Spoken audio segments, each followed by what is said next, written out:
दरम्यान भोंदू अशोक खरातचा एन्काउंटर होणार असं खासदार प्रणिती शिंदेंनी गंभीर आरोप केला। लोकप्रतिनिधींकडे पुरावे असतील तर सादर करा, पुरावे न देता तोंडाच्या वाफा फेकू नका, मंत्री चंद्रशेखर बावनकुळेंनी प्रणिती शिंदेंवर टीका केली।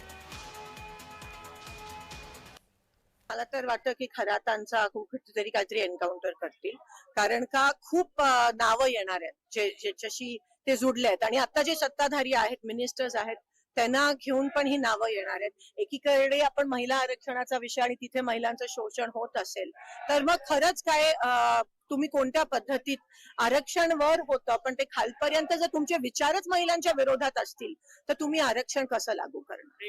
सर्व राजकीय लोकप्रतिनिधी सर्वांना विनंती केली की तुमच्याकडे काही पुरावे असतील ते तुम्ही एसआयटीला द्या।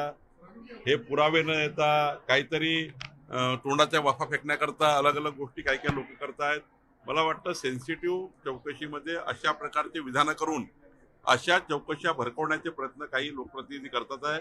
त्यांना माझी विनंती आहे की अशा प्रकरणामध्ये एसआयटीकडे माहिती द्या ना, तुम्ही याला एन्काउंटर होणार आहे, त्याचा एन्काउंटर होणार आहे, कशाला असं मीडियामध्ये आपण स्पेस घेण्याकरता या ठिकाणी बोलत असता। सेन्सिटिव्ह प्रकरणाची काळजी घेतली पाहिजे, लोकप्रतिनिधी बोलताना विचार केला पाहिजे।